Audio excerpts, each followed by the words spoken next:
विविध जिल्ह्यातल्या टॉप 9 बातम्या पाहूयात। नांदेडमध्ये घरकुल लाभार्थ्यांकडून पैसे घेतल्याचा प्रकार समोर। पैसे घेतल्याची इंजिनियर आणि ऑपरेटरना आमदार राजेश पवारांसमोर दिली कबुली। यापुढे पैसे घेणार नाही, आमदार राजेश पवारांनी अधिकाऱ्यांना शपथ दिली। लंडनमधून आलेल्या वाघनखांचं आजपासून कोल्हापूरमध्ये प्रदर्शन। कोल्हापुरातील शाहू जन्मस्थळाच्या ठिकाणी वाघनखं पाहता येणार। बीडमधील परळी तालुक्यामधल्या पोहनेर ग्रामस्थांच्या मेमुदत धरणं आंदोलनाचा दुसरा दिवस। अतिवृष्टीग्रस्त पोहनेरमधील पंचनामे अद्यापही झाले नसल्यानं शेतकऱ्यांनी उचललं आंदोलनाचं हत्यार। पोहनेर तलाठी कार्यालयाच्या समोर 2 दिवसांपासून सुरू आहे आंदोलन।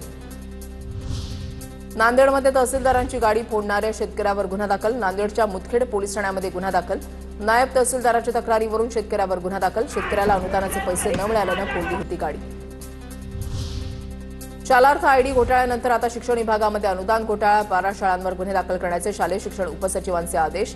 नागपूर जिल्ह्यामधील 12 शाळांनी कोट्यवधी रुपयांचं अनुदान लाटल्याचा आरोप।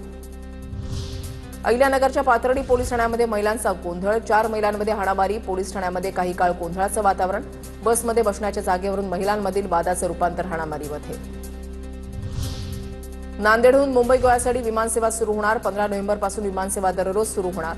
नांदेडहून याआधी दिल्ली, अहमदाबाद, पुणे, बंगळुरू या शहरामध्ये विमानसेवा सुरू होती। एसटी महामंडळाच्या धुळे विभागाचा अनोखा विक्रम। विभागामधून एकाच दिवशी सोडण्यात आल्या पुण्यासाठी 97, नाशिकसाठी 60 तर मुंबईसाठी 12 जादा बसेस। एकाच दिवशी सुमारे 1,75,000 प्रवाशांनी केला लाल परीनं प्रवास। कार्तिक एकादशी यात्रेनिमित्त पंढरपूरला जाण्यासाठी एसटी महामंडळ सज्ज। राज्यभरातून एसटीच्या जादा 1150 बसगाड्या भाविकांच्या सेवेमध्ये धावणार। बस स्थानकावर 1000 बसेस लावण्याची सुसज्ज पार्किंग व्यवस्था।